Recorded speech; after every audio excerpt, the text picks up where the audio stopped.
Queridos amigos, queridas amigas, muito boa noite.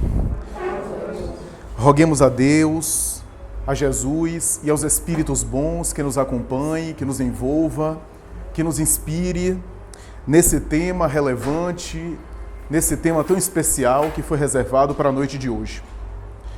O filósofo prussiano Immanuel Kant, um dos grandes pensadores da modernidade, um dos grandes construtores do pensamento filosófico mais recente, de alguns séculos mais recente, tem uma frase muito famosa que ficou uma das frases mais conhecidas das suas reflexões, uma das que mais são repetidas sobre ele, segundo a qual se diz o seguinte: ele próprio que diz: duas coisas me espantam, me enchem de admiração.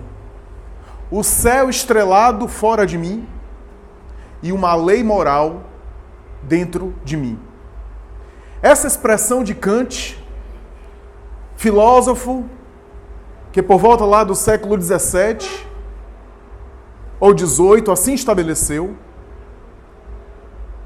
de alguma forma dava a ideia não apenas da grandeza do seu pensamento, da sua inteligência extraordinária e da concepção que ele tinha a respeito de uma moral, de uma metafísica moral e de uma consciência de que o universo deveria ser regido por leis, por um cosmo, isso é, por uma ordem, que o universo estaria submetido por uma lógica que também deveria ser uma lógica moral, uma coerência, que estaria gravitando fora da criatura, em uma ordem material, mas que também estaria funcionando na intimidade de cada pessoa, com leis psíquicas, com leis metafísicas, com leis interiores, com leis psicológicas, para falar uma linguagem mais nossa, e que também deveria ter um caráter interior e, ao mesmo tempo, moral. Kant não viveu até a época de Allan Kardec. No mundo físico, ele não pôde visualizar a doutrina espírita apresentada por Kardec, que estuda justamente isso, especialmente na parte das leis morais. Na verdade, quando Kardec estuda as leis morais, assim ele estabelece que as leis morais são, na verdade, 10 itens, mas que é uma forma de ensinar e de desmembrar uma lei só, que é a lei de Deus. Quando Allan Kardec começa a estudar o tema, ele recebe dos Espíritos que a lei divina, ou a lei de Deus, é, ao mesmo tempo, a lei que está na natureza. Portanto, não há essa separação entre natureza e não natureza. Ou o mundo natural e o mundo, digamos assim, do homem. Já que na época de Allan Kardec se discutia muito o que é da natureza e o que é daquilo que não é da ordem da natureza. Os estudos na época de Allan Kardec, da sociologia, da antropologia, da psicologia, tentava de alguma forma separar aquilo que era do mundo natural e aquilo que era construção civilizatória. Daí a ideia de que boa parte das escolas de pensamento, até hoje, inclusive, em boa parte das teorias, o homem não é considerado um ser totalmente natural, porque civilização já é uma construção humana. A civilização demarca uma etapa diferente, onde a gente saiu do estado in natura, se é que o hominal viveu de maneira completa em estado in natura em algum momento, para introduzir linguagem, comunicação, abstração, raciocínio lógico. Então, a academia, os grandes pensadores tentavam separar o que é da ordem da construção humana e o que é da ordem da natureza. Os Espíritos dão uma resposta a Allan Kardec bem simples. A lei natural é a lei de Deus, mas que rege cada tipo de universo ou cada aspecto da vida de acordo com a realidade própria dele. Abrange as grandes coisas como as pequenas. Formata o funcionamento das realidades materiais, mas também do mundo moral. A lei divina ou natural é a lei de Deus. E os Espíritos chegam a dizer, única possível para a felicidade dos povos. E o homem só é infeliz quando dela se afasta. Kant não viu Allan Kardec publicar a obra espírita porque viveu antes. Não viu Allan Kardec estudar essa lei divina ou natural na terceira parte do Livro dos Espíritos, quando os Espíritos dizem a Allan Kardec que essa lei de Deus se manifesta em um aspecto material, chamada leis da matéria, e um aspecto moral, chamado leis morais. Os Espíritos chegam a dizer, as leis materiais são da responsabilidade da ciência. E dizem respeito à regulação da vida da matéria, da vida física. Em outras palavras mais fáceis, as leis materiais trabalham as coisas de fora. E aí os Espíritos, as leis morais, no entanto, em minhas palavras, trabalham as coisas de dentro. Ou como dizem os Espíritos, as leis morais regulam a vida da alma. Enquanto as leis materiais são da responsabilidade da ciência, as leis morais são da responsabilidade da religião, diz Allan Kardec, do espiritualismo geral, e é objeto de estudo do espiritismo em particular. E os Espíritos ainda concluem Allan Kardec dizendo assim, o sábio estuda as leis da matéria. O homem de bem estuda as leis morais e as pratica. Ambas, no entanto, têm um ponto de origem único, que é o Criador. O Criador é o ponto de origem, é o ponto de partida das leis, porque partiu de um único ponto. Não foram dois deuses que criou leis diferentes. Daí a briga que existe entre a ciência e religião é briga humana. Porque na sua origem tem o mesmo nascedouro. Nasceu na mesma fonte. As leis que regulam a vida da matéria e as leis que regulam a vida da alma. Nós separamos. O que significa dizer que Kant tinha razão. Mas o que Kant não percebia e que Allan Kardec percebeu é que o universo estrelado fora de mim e uma lei moral dentro de mim é a mesma coisa. É uma mesma coisa. Porque da mesma forma, diz Joana de Ângeles, que existe um fenômeno de repulsão e atração no cosmo, os planetas, no átomo, as micropartículas que se repelem e atraem, e existe também fenômenos interiores de atração e de repulsão da alma. Que a ordem que a gente vê fora tem a mesma lógica que acontece no mundo moral. E a gente não precisa aprofundar muito para saber que em algum momento essas coisas se tocam. A gente está vendo isso hoje. Se você acha que algumas coisas são só da ciência, só da matéria, aí você vai para qualquer campo aí. Deixa eu pensar aqui no exemplo. Alimentação. Não, alimentação é uma coisa assim que não tem nada a ver da biologia do corpo. A gente precisa, aprender um pouco mais sobre a alimentação, a nutrição, para comer melhor, para se alimentar melhor, para ter uma vida, uma saúde melhor. Não tem nada a ver com religião, com moral. Será? Aquilo que intuitivamente, aquilo que a sabedoria, inclusive religiosa, falava do comer frugal, do comer de uma maneira equilibrada, para manter o corpo, mas não viver para comer. Comer para viver e não o contrário. E aí os Espíritos têm falado, que hoje em dia a gente tem gente morrendo mais por conta de desregramento de alimentação do que de fome. É só ver as doenças por conta de alimentação. A compulsão alimentar.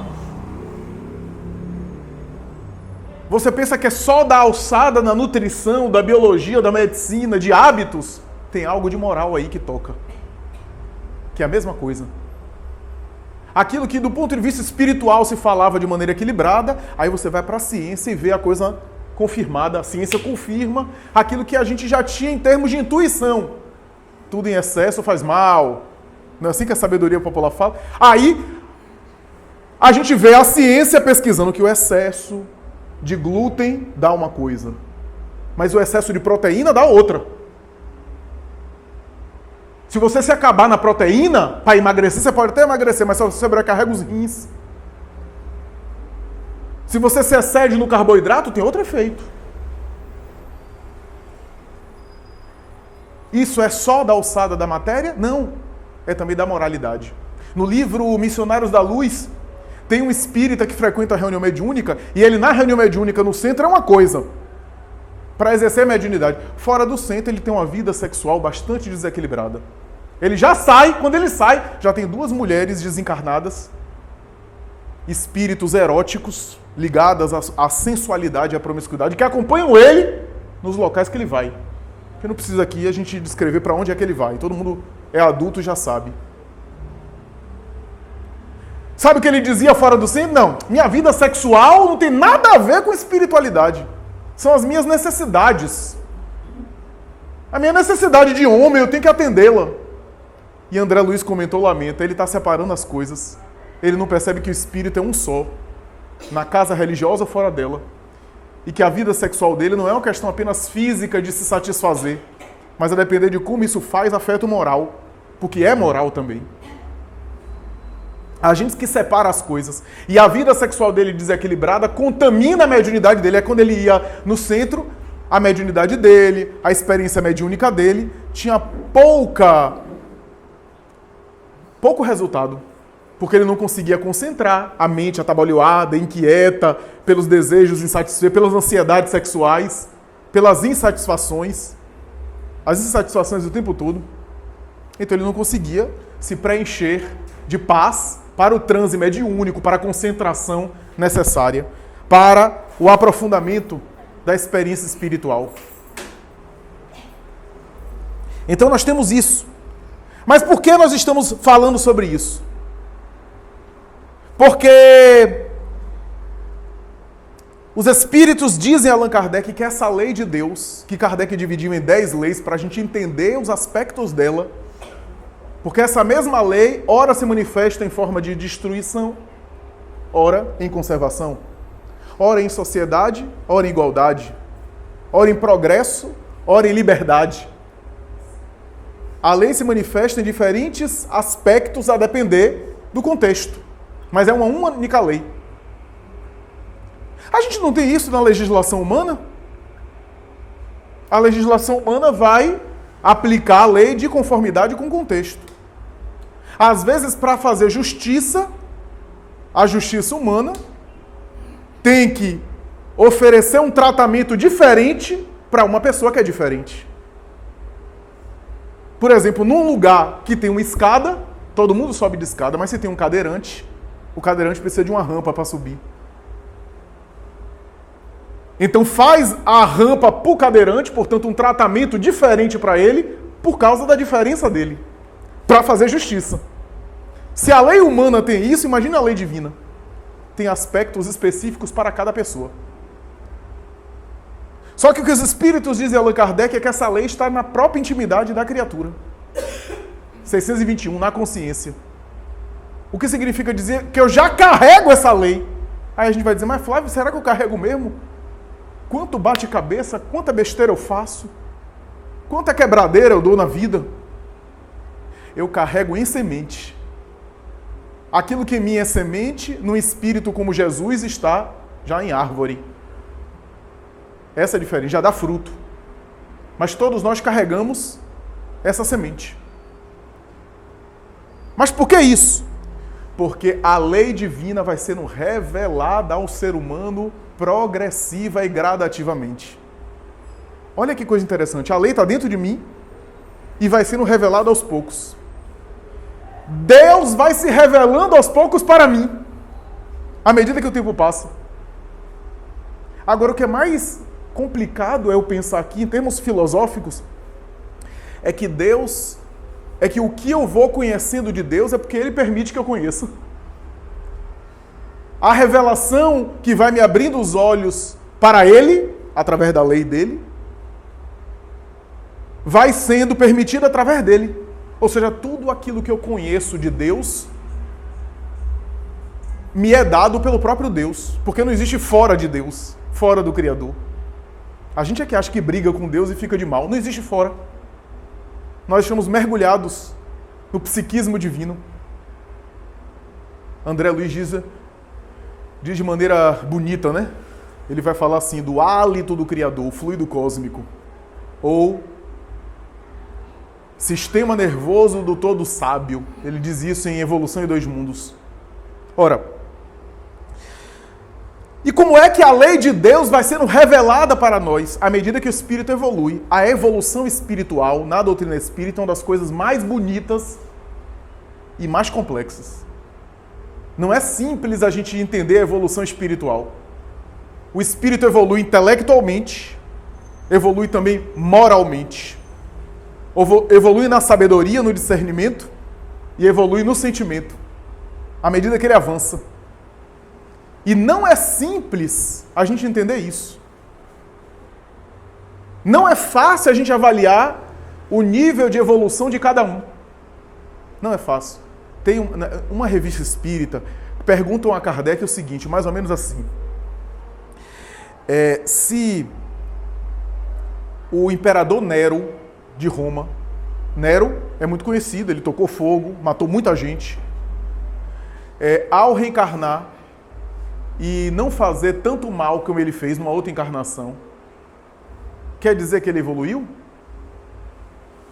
E se por acaso Nero, antes de ser Nero, viveu uma vida que não matou ninguém, ou matou muito pouca gente, ou fez pouco mal, isso quer dizer que antes de ser Nero ele era melhor, e ao reencarnar como Nero ele piorou, ele evoluiu?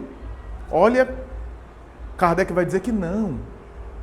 Que Nero pode reencarnar numa situação onde o sentimento de maldade existe nele, mas ele não tem oportunidade de fazer em grande escala aquilo que ele fez como imperador. Olha só. Então, às vezes, ele não fez tanto mal porque não tinha oportunidade. Veja como a gente não pode avaliar o nível de evolução espiritual da pessoa apenas pelas atitudes dele. Embora a atitude diz muita coisa, revela muita coisa, mas a gente não está dentro da criatura para saber a soma daquilo que ele já conquistou e daquilo que ele já superou ou daquilo que ainda existe. Então o espírito de Nero, Kardec diz, pode reencarnar como camponês e a maldade existindo nele, ele vai fazer maldade, mas vai fazer uma maldade menor porque não tem a possibilidade de fazer uma maldade porque não é o imperador. Isso não significa que ele evoluiu. Então, a cada um segundo suas obras, reconhece a árvore pelo fruto. É claro que a atitude demonstra o nível do espírito, mas não dá para examinar apenas por algumas atitudes a evolução espiritual. Da mesma forma, a intelectual. Mas à medida que o espírito evolui, melhor ele compreende essa lei divina, aspectos dessa lei divina. E aí Kardec recebe dos espíritos o seguinte: os missionários de Deus são espíritos que já evoluíram mais, já conseguiram acessar essa revelação, e Kardec vai dizer revelação tem a ver com revelare em latim, levantar o véu, retirar o véu de alguma coisa para ver melhor. O que significa dizer que esses espíritos que já avançaram, já evoluíram, conseguem acessar aspectos maiores da lei divina e reencarnam para nos ensinar, para nos transmitir aquilo que eles já conseguiram. Porque a lei divina não é um texto, não é uma Constituição Federal. É um sentimento, já não está na consciência, então é um sentimento que se acessa. Quanto mais o espírito evolui, mais ele acessa essa lei, mas ele vive. Esses missionários vêm para transmitir isso em palavras e transformar em livros. Kardec vai dizer, são espíritos que revelam a lei divina, desde um Maomé na religião, até um Galileu na ciência. Só revelam aspectos da lei diferentes. Um na vida espiritual e outro na vida material. Mas são espíritos que compreenderam aspectos da lei e revelam para nós. Missionário. Kardec vai dizer, mas qual é a necessidade desses missionários revelar uma coisa para nós, se a gente já tem isso na consciência? E aí os espíritos dizem, mas o homem, embora carregue na consciência, ignora. esquece. A gente já falou isso em outra palestra aqui, que o esquecer não é esquecer no sentido de não lembrar. É esquecer no sentido de ignorar emocionalmente. De não ter o discernimento ou a maturidade de sentir. Essa é a ideia.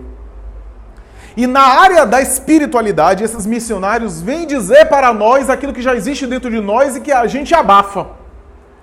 Por isso os exemplos notáveis da humanidade nos tocam. Por quê? Porque a gente tem isso dentro da gente. E por isso que os livros sagrados que esses missionários acabam apresentando, acabam produzindo, fundando religião, fundando filosofias, e a gente lê um livro, a gente se emociona porque a gente tem isso dentro da gente. Quando eu abro o Evangelho e me sensibilizo aqui com aquelas lições, é porque eu tenho o Evangelho dentro de mim. Essa é a ideia. Ora, a revelação então é aos poucos, progressiva. Por que progressiva? Porque o Espírito vai amadurecendo e vai entendendo melhor a lei divina. Vai entendendo melhor os aspectos da lei divina, da lei espiritual. É, portanto, uma experiência progressiva. E esse conhecimento da lei, que começa no discernimento, daí a evolução intelectual, começa no discernimento. Qual é o discernimento? O ter ciência. O ter compreensão, para depois começar a viver aquilo e aplicar.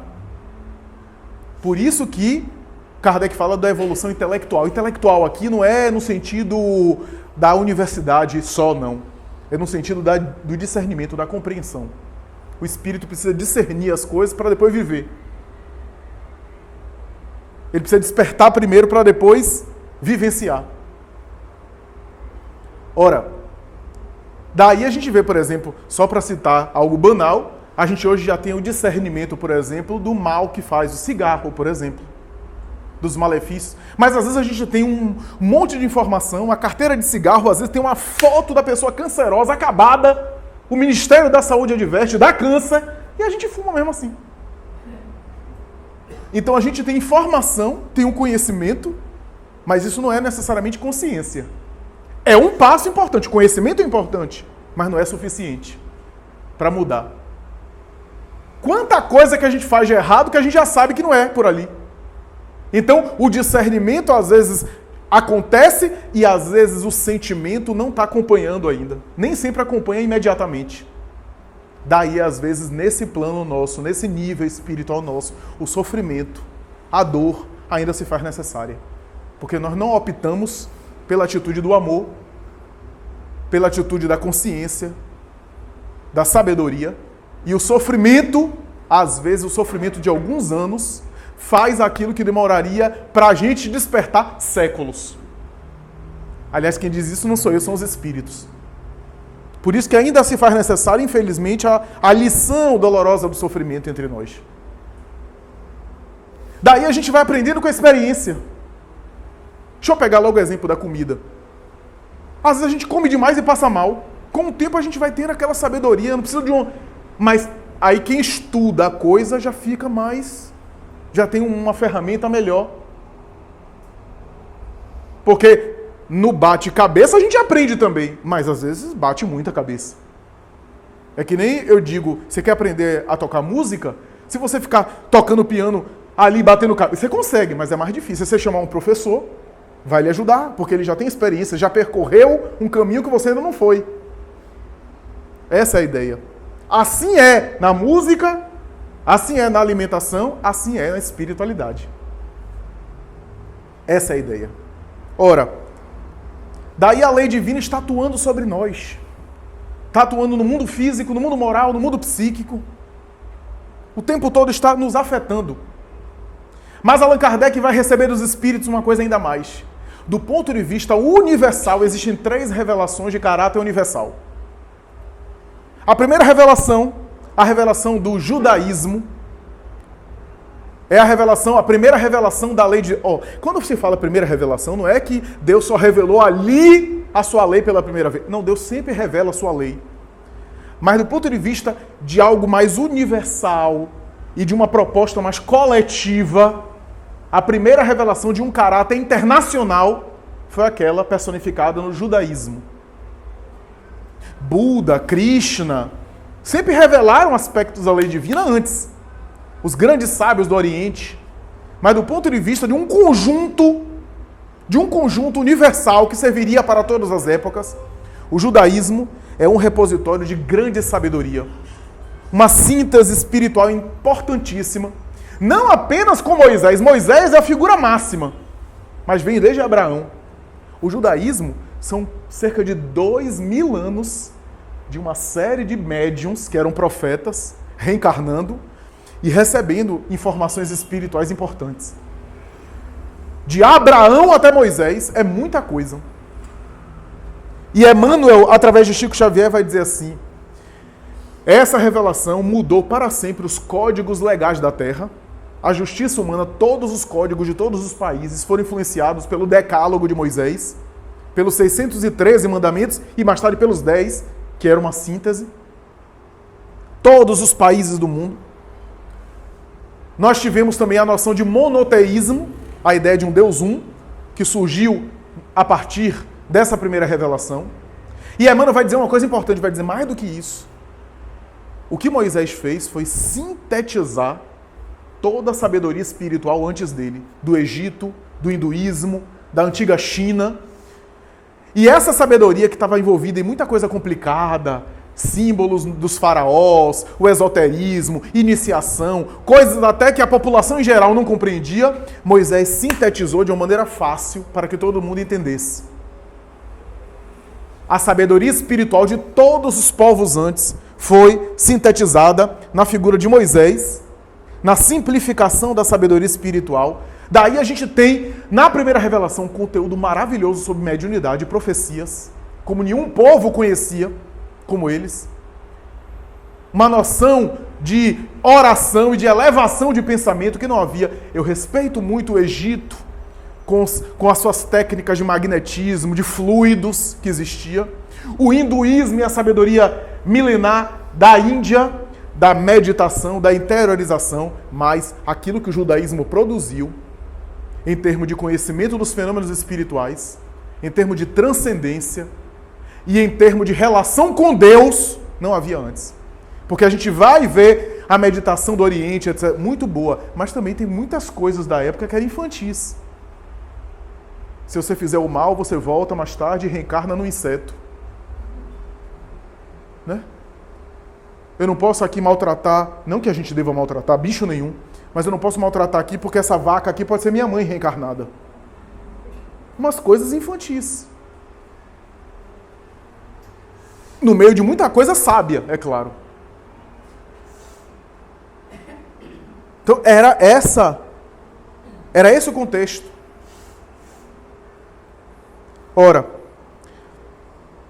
Moisés estabelece uma ideia de que Deus é um legislador, portanto é a primeira vez que aparece na história terrestre a ideia de que existe uma lei divina. E Deus seria um legislador, estabeleceria a sua lei. Olha a noção de justiça. Por isso que Emmanuel vai dizer que a lei, a primeira revelação, apresenta um aspecto dessa lei, que é o aspecto da justiça. O aspecto da justiça.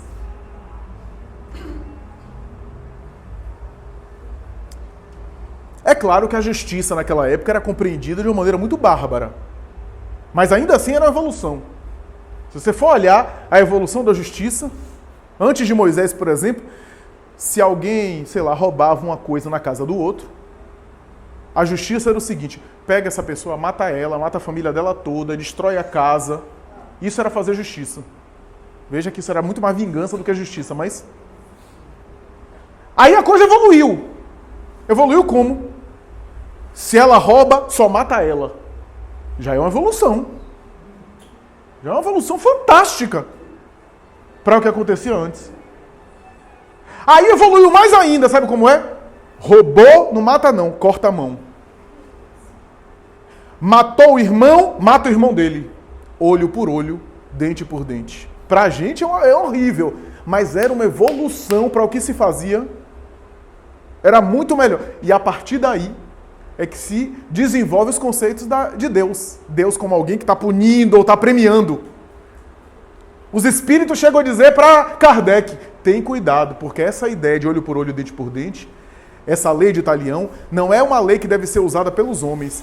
Esse talião é utilizado pela sabedoria espiritual, através de compensações que escapam à sua compreensão, para a gente não tomar a justiça divina com as próprias mãos. Deus é quem opera esses processos, né? Mas Moisés estabelecia que a justiça de Deus tinha compensações terrenas. Os judeus acreditavam na vida espiritual, havia a noção de que há uma vida espiritual, mas não se sabia como é que era mais ou menos isso. Não tinha uma ideia. Achava que havia uma vida após a morte. E como não se tinha muita ideia, a compensação era aqui nesse mundo mesmo. Aqui se faz, aqui se paga. Essa era a ideia. Daí Moisés dizia: honrai pai e mãe para que tenhais longos dias de vida na terra. A vida era na terra. O homem que era abençoado por Deus tinha premiado por Deus recurso material, posse, escravos. Essa era a ideia. Vem Jesus. Diz Emmanuel que Jesus sintetiza toda a lei divina de maneira ali econômica. Vai espiritualizar a lei de Moisés. Não vim destruir a lei, disse ele. Venho cumprir. O cumprir aí, o verbo que é utilizado, pode ser traduzido tanto para cumprir no sentido de obedecer, respeitar, mas também de viver, cumprir no sentido de exemplificar, mas sobretudo de desenvolver, de complementar. Plerasai em grego, que significa cheio, daí o copo cheio, plerasai, encher, completar o copo, desenvolver. Foi traduzido como cumprir, e a gente acha que ele foi só se submeter à lei. Não, ele veio complementar, mas não veio destruir, porque as bases do ensinamento de Jesus já estavam lá em Moisés, só que de maneira bem rude, mas já estava lá. Daí Jesus espiritualiza, especialmente na lição do amor. Porque na primeira revelação, amigos, já existe o ensinamento do amor. Já existe a inspiração espiritual sobre o amor. Moisés fala do amor. Amor a Deus acima de todas as coisas, amor aos pais, amor à família. E Levítico, capítulo 19, ama ao teu próximo como a ti mesmo. Já está lá. Ama teu próximo como a ti mesmo. Só que os judeus achavam que ama teu próximo como a ti mesmo. O próximo eram os da mesma raça. E sobretudo os da família. Daí o restante não era próximo. Lembra quando Jesus diz, os antigos diziam, ama teu próximo e odeia o teu inimigo. Eu, porém, vos digo. Aí ele dá um ensinamento que não encontramos em lugar nenhum antes. Aí Jesus desenvolve o amor dele numa condição mais elevada. Sintetiza no amor, como Moisés havia falado. Mas o amor em Jesus alcança um patamar, uma elevação que não há antes. O amor aos inimigos é o máximo da sua lição. Porque na doutrina de Moisés não há lugar para o perdão. Há lugar para a justiça. Jesus, em todo o ensinamento dele, uma das coisas que ele mais chama a atenção para os doutores da lei, os entendidos da lei, é que acima da lei havia misericórdia. Porque a misericórdia faz parte da lei. Se você quer ter uma compreensão da justiça divina, disse Jesus, a misericórdia tem que estar dentro da justiça divina, porque senão não é justiça divina. Era isso que ele tentava ensinar. Que a lei tem um aspecto da justiça e tem um aspecto da misericórdia. E é uma lei só. Porque justiça sem misericórdia não é justiça. E misericórdia sem justiça também não é misericórdia. Por isso que ele falava tanto no perdão. Não há lugar no judaísmo antigo para o perdão. Porque a ênfase era na justiça. Emmanuel diz mais, todas as revelações mais individuais, as micro-revelações, Sócrates, Platão, os grandes sábios do Oriente, eram missionários que foram enviados por ele, Jesus, para preparar a sua doutrina, que seria a doutrina completa. Aquilo que esses missionários trouxeram de uma maneira partida, de uma forma fragmentada, Jesus traria de uma maneira completa, mas era necessário que eles viessem antes. Daí a gente vê aí a caminho da luz, Sócrates reencarnando e antes indo pedir a bênção dele. Os grandes sábios, Buda, etc., eram missionários dele, embaixadores dele. Ora, Jesus apresenta um Deus que é amor, que não é apenas um juiz justo, mas é um pai amoroso. vai falar de uma vida futura de uma maneira mais clara e vai falar que as compensações que Moisés falava eram na vida futura. Não podia desenvolver mais do que isso, porque ele disse aquilo que era, do ponto de vista moral, mais elevado, mas os aspectos que ele apresentou teriam que ser desenvolvidos mais tarde. E ele assim disse, a humanidade não está preparada para entender tudo, e é por isso que eu falo por parábolas. 18 séculos depois vem a doutrina espírita. E do ponto de vista também de um caráter universal, os espíritos dizem a Kardec que o espiritismo é a terceira revelação da lei de Deus. Por que isso? Muita gente não aceita, acha que é uma presunção. Mas entenda, quando os espíritos dizem que o espiritismo é a terceira revelação da lei de Deus, não é porque nós somos privilegiados. Até porque, do ponto de vista de Deus, não tem uma doutrina que é privilegiada em relação às outras. Deus sempre ajuda todos os segmentos religiosos, de maneira igual. Todo o segmento religioso que se propõe evoluir e iluminar é abençoado pela divindade, os espíritos ajudam. Porque os espíritos não se preocupam com rótulo. Mas do ponto de vista do conjunto das ideias, o espiritismo simboliza essas leis de Deus. Na verdade, o espiritismo, do ponto de vista geral, sempre existiu. Kardec vai dizer, do ponto de vista filosófico, o espiritismo sempre existiu na história, só que espalhado. Porque essas ideias que Allan Kardec reuniu não são de Allan Kardec, não são novas. Sempre esteve presente na humanidade. A ideia de reencarnação, a ideia de mediunidade, só que estava misturado com um monte de coisa, espalhado, cheio de superstição. Parte dessas ideias estava em um local, parte estava em outro local. Oriente reencarnacionista, Ocidente não reencarnacionista. Algumas práticas mediúnicas, outras não. Então o que Kardec fez foi pegar tudo e reunir num código, daí codificação. Essa ideia, sistematizou essas ideias que são verdades espirituais. Esse é o trabalho de Allan Kardec. A terceira revelação espiritual da lei divina não vai fazer nada de mais do que descrever aquilo que Jesus queria dizer, agora que a humanidade tem condição de compreender. Por isso, dizem os espíritos na questão 627 do Livro dos Espíritos, que hoje os espíritos falam sem parábolas. Por quê? Porque na época que Jesus tinha que falar por parábolas, porque a humanidade não ia compreender tudo, mas hoje a gente consegue compreender as coisas. E por isso os espíritos falam sem parábolas, dizem diretamente as coisas. Falam claramente. Vai falar sem alegoria. Interessante porque a primeira lei de Moisés, simbolizada em Moisés, é a lei da justiça. A segunda lei, a segunda revelação, que é a revelação máxima em Jesus, é a revelação do amor. A terceira revelação da lei de Deus, o Espiritismo, fala de caridade. Que é o amor que Jesus falou, só que colocado em ação. Caridade, na verdade, que a gente acha que caridade é só dar uma cesta básica, um remédio, isso é uma parte da caridade, um aspecto. Caridade, na verdade, é o amor cristão colocado em ação. O amor no sentido mais evoluído, mais elevado. O amor que Jesus falava. Como é que vive esse amor? O Espiritismo fala em caridade. Agora, uma coisa que a gente não se atenta é o seguinte. Quando a gente pega o Livro dos Espíritos, terceira parte, a última lei moral é chamada lei de amor, justiça, caridade. As três revelações. Está ali. E sabe o que os espíritos dizem? Que a lei, que é uma só, divina natural, é essa.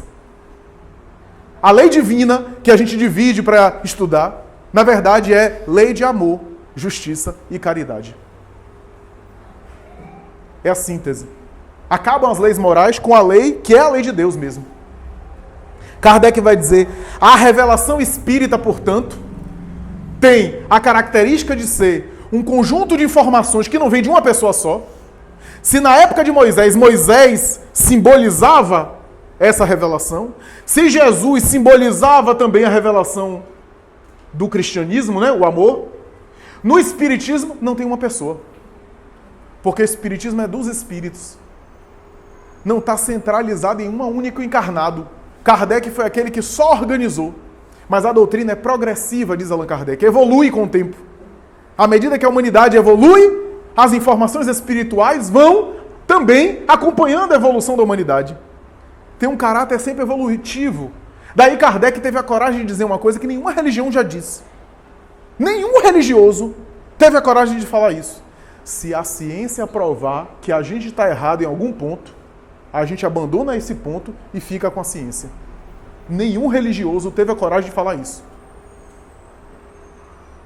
E é uma revelação tão extraordinária que Kardec, a princípio, não definia espiritismo como religião.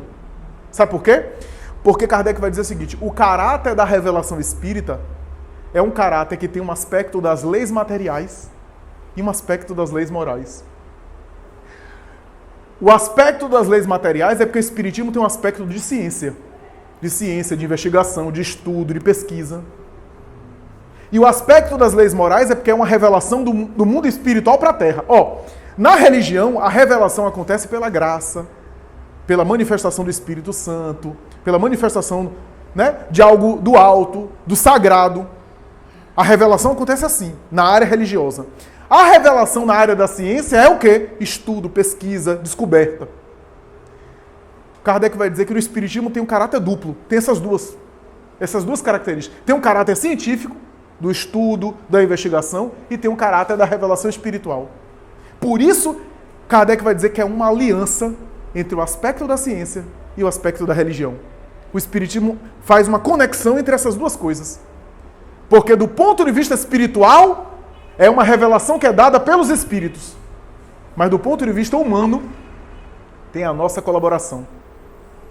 Tem a nossa colaboração. É esse erro que a gente viveu no cristianismo. Cristianismo que eu estou dizendo ao longo dos tempos. A gente confundiu o cristianismo com o evangelho.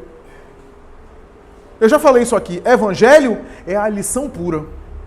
Cristianismo é a tentativa de viver isso na prática. Evangelho é maior do que o cristianismo. Porque o evangelho é o ensinamento de Jesus. Cristianismo é a tentativa de viver isso. Aí a gente tem um cristianismo da Idade Média. Um cristianismo que pegou em armas. Um cristianismo que saiu pelas cruzadas matando gente. Só que se a gente achar que só o evangelho é importante e o cristianismo não, agora eu pergunto a vocês, que utilidade tem um evangelho que não tem uma prática? Se a gente só tiver evangelho e não tiver cristianismo, o evangelho vai ser um livro. Sem afetar nada a sociedade nem a vida das pessoas. O evangelho é a revelação espiritual apresentada por Jesus. Cristianismo é a colaboração das mãos humanas. Que às vezes as mãos humanas são limitadas. Mas é a tentativa, o esforço humano de concretizar isso na Terra. O espiritismo tem esses dois caráteres. Tem o caráter espiritual e o caráter humano. A colaboração humana. Em algumas partes da obra da codificação, os espíritos deixavam a Kardec concluir. Kardec arrematar e depois vinham e faziam a avaliação do texto. Mas deixava... Nem tudo era dado de mão beijada pelos espíritos. Muitas partes da obra da codificação, os espíritos deixaram Allan Kardec elaborar. E depois vinham e colaboravam. Para dizer que a nossa evolução espiritual é uma via de mão dupla. Colaboração do mundo invisível para a gente. Você não vai evoluir sem que haja interferência do alto na sua vida. Não, eu evoluo só. É só meu livre-arbítrio, é só minha vontade. É? Aí você sai daqui e tem um AVC. Você sai daqui e tem qualquer complicação que não está no seu controle, ou você acha que tudo está no seu controle. Aliás, quase nada está no nosso controle. Quase nada. Quantas vezes você se acha o máximo a ter uma diarreia? Saiu do controle. Porque, como diz Emmanuel, até em comer alguma coisa é um ato de fé. Porque você tem que ter fé de que seu estômago vai lidar bem com o alimento. E às vezes, às vezes passa mal. Às vezes não digere bem, dá uma complicação lá. Então, nem a digestão está no nosso controle totalmente. Você se acha o máximo, tem uma conta bancária, rapaz, recheada, botei muito dinheiro, aí o coração tem infarte. De que adiantou a conta bancária? Desencarnou e deixou lá para a esposa, para que ela vai desfrutar com outro. Ora bem, então, tem uma colaboração espiritual na sua evolução. Sempre tem uma colaboração espiritual. Tem bastidores invisíveis colaborando para você crescer. Mas tem também a sua colaboração. Emmanuel vai dizer, é compreensível e é sensato pensar que o alto ajuda a terra, mas é também razoável perceber que o alto espera alguma coisa de nós. Se o alto ajuda a terra tem que subir também ao alto. Essa é a ideia. Então, o Espiritismo tem um caráter fantástico, que é os espíritos virem e nos informarem, nos esclarecerem, nos iluminarem a consciência, mas as ferramentas de tornar isso luz em nossa vida é nosso. Eu fico deslumbrado com a revelação espírita, porque eu não conheço outra doutrina na Terra. A gente estava falando aqui da vida futura, né? Jesus falava da vida futura. Falava que as compensações são na vida futura. Mas Jesus não tinha condição na época, não que ele não tinha condição, ele tinha. Mas a humanidade não tinha condição de entender se ele fosse esmiuçar como é que é. Como é que é essa vida espiritual? Não tinha elementos. Vocês vejam que Paulo, com toda a sabedoria que ele tinha, com todo o discernimento que ele tinha, você vê nas epístolas que de vez em quando faltava alguma coisa nele. Ele tem um desdobramento, sai do corpo, encontra o Marte Estevão, quem leu Paulo Estevão sabe disso, Abigail, a sua noiva. Ele volta ao corpo, 14 anos depois ele escreve na Epístola aos Coríntios, eu conheci um homem há 14 anos, não sei se no corpo, não sei se fora do corpo, não sei se estava com um corpo material ou com outro corpo, Deus é que sabe. Faltava a ele perispírito. Faltava a ele o conhecimento que a doutrina espírita tinha. Na época ele não tinha isso. Então, apesar da sabedoria dele, ele tinha um conhecimento da lei, da primeira revelação extraordinário para compreender Jesus. E olha que ele falou de corpo espiritual. Porque como ele viu Jesus na estrada de Damasco, ele dizia, Jesus não me apareceu com corpo físico. Era um outro corpo. Olha a sabedoria dele. Mas faltava a ele conhecimento de espiritualidade, conhecimento do transe mediúnico, do perispírito, que não tinha na época. Não dava na época. Ele intuía muita coisa, mas faltava algumas coisas. Então, faltava a humanidade evoluir, crescer, compreender algumas coisas. E aí a gente tem hoje a descrição de como é a vida espiritual. Não tem outra tradição espiritual, me permitam dizer, com todo respeito a todas, e com todo o carinho que eu tenho por todas, mas não tem nenhuma outra tradição espiritual que descreve de maneira tão detalhada como é que é o lado de lá, como o Espiritismo. Como é que os espíritos vivem? Como eles estão? É algo impressionante. Impressionante mesmo. E aí eu volto ao tema. Um caráter importante da revelação espírita é que ele tem um aspecto religioso. No passado, alguns espíritas estudiosos bateram muito cabeça sobre isso. Alguns não admitiam que o espiritismo é religião, porque de fato, ao longo da obra, Kardec às vezes dizia espiritismo não é religião, não definia como... Mas eu vou explicar por quê. Quando a gente fala religião, na época de Kardec, século XIX, era conjunto de sacerdotes, dogma, hierarquia, imposição de fé, teologia. O Espiritismo não tem nada disso.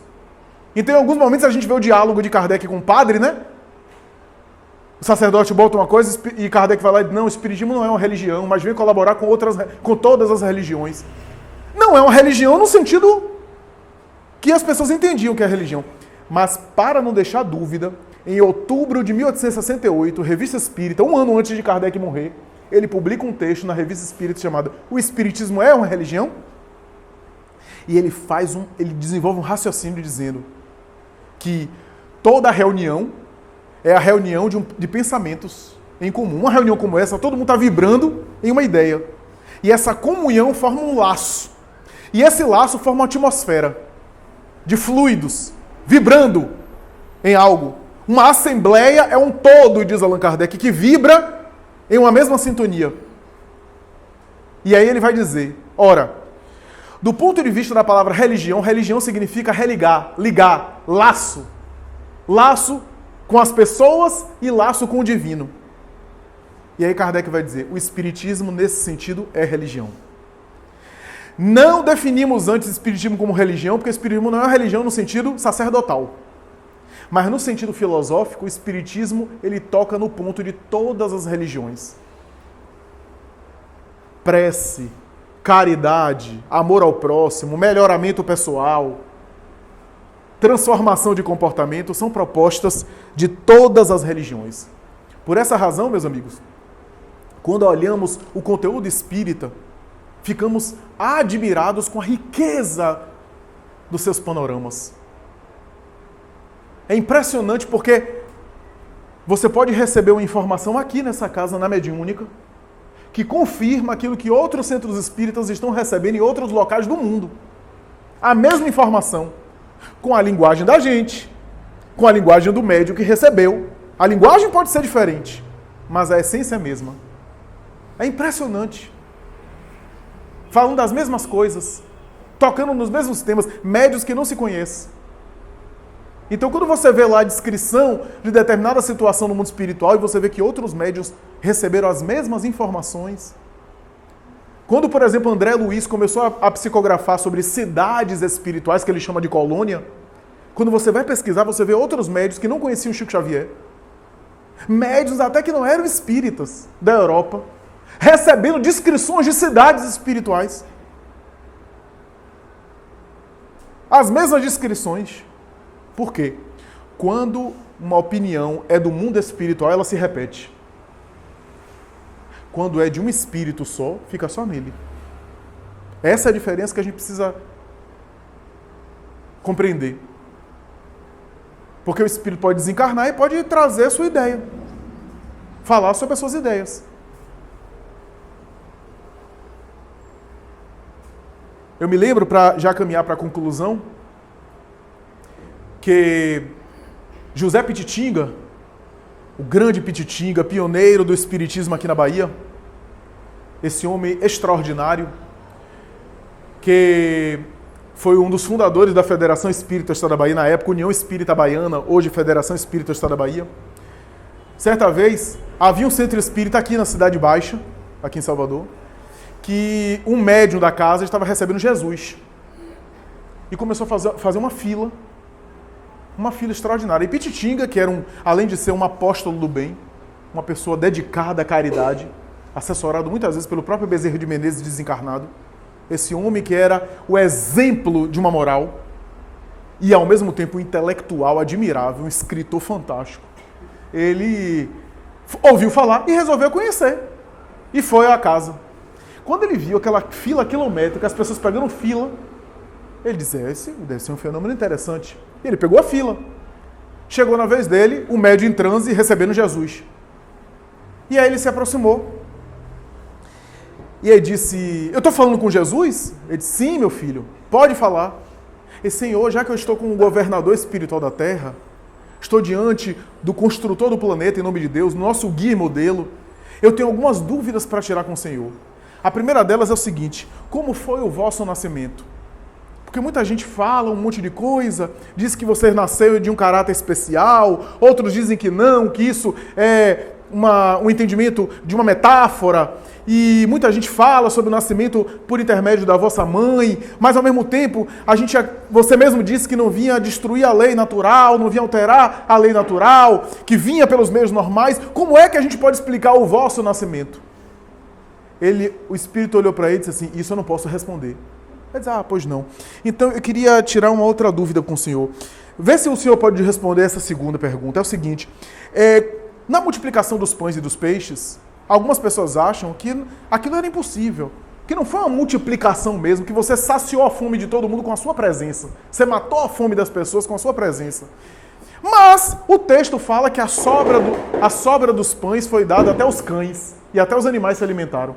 Como é que a gente entende aquele fenômeno? Como é que você explica aquele fenômeno da multiplicação dos pães e dos peixes? 5.000 pessoas, segundo a narrativa evangélica. Ele olhou e disse, não posso explicar. Tá, então a última pergunta. A vossa morte. Como se deu a vossa morte?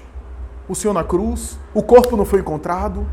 Alguns dizem que você ressuscitou no corpo físico, mas no corpo físico material não pode ser, porque você aparecia ali, etc. Tinha as marcas. mas dava a entender que não era um corpo material. Mas, por outro lado, onde é que estava o corpo material seu que ninguém encontrou? Como é que se deu essa ressurreição do Senhor? O Espírito olhou para ele, se irritou, imagine Jesus se irritando, se irritou, e disse, meu filho, você acha que você está falando com quem? Ele disse, não, com Jesus. Olha, deixa eu dizer uma coisa para você, eu já não estou aguentando mais esse negócio aqui, viu? Ó, eu sou Jesus Gonçalves Pereira, eu vivi aqui na Cidade Baixa, era padeiro aqui da esquina, morri, cheguei aqui no centro, me comuniquei, me perguntaram o meu nome, eu disse, eu sou Jesus, a pessoa me abençoe, Deus te abençoe, e fui abençoando todo mundo. Era Jesus, mas era um Jesus, não era o Jesus de Nazaré. A doutrina espírita nos dá coerência para a gente não ficar trocando alhos com bugalhos, porque Jesus tem muito. Até o irmão de Ivete Sangalo, que desencarnou agora, Jesus Sangalo, mas não é Jesus de Nazaré. Jesus de Nazaré é um só. Então o Espiritismo nos dá essa coerência, essa sabedoria de saber discernir o joio do trigo, de compreender que a mensagem espiritual vem para nos agregar e para nos fazer evoluir, e que a referência é sempre o Cristo. O Cristo é a referência máxima. Se alguma coisa for contrária à grandeza do Cristo, fiquemos com o Evangelho. Entendamos que um dia a lei divina se tornou homem, o Verbo se fez carne e andou por nós. A lei estava encarnada, a lei de amor, a lei de justiça, a lei de caridade. Justiça, um aspecto da lei. Amor, o sentimento que a gente vai conseguir alcançar um dia, esse amor elevado, conforme Jesus diz. E a caridade é o exercício desse amor em ação. A caridade é essa atitude que o Espiritismo sintetiza de se colocar em prática, de exercitar esse amor cristão, de desenvolver esse amor cristão, fora da qual não há salvação. Por isso, o Espiritismo, na sua feição mais importante, vai concentrar os seus esforços no melhoramento do indivíduo, no melhoramento nosso para melhor, para que nós nos iluminemos, para que nós sejamos pessoas melhores. Que adianta conhecer tanta espiritualidade e não carregar luz interior, carregar treva por dentro? Que adianta uma crença dessa maravilhosa se ela não nos transforma em pessoas melhores? Se a gente vive como as outras pessoas, agredindo no trânsito, tratando mal os outros, nos esforcemos para sermos melhores. Aproveitemos a dádiva que a doutrina espírita dá para caminhar um pouquinho.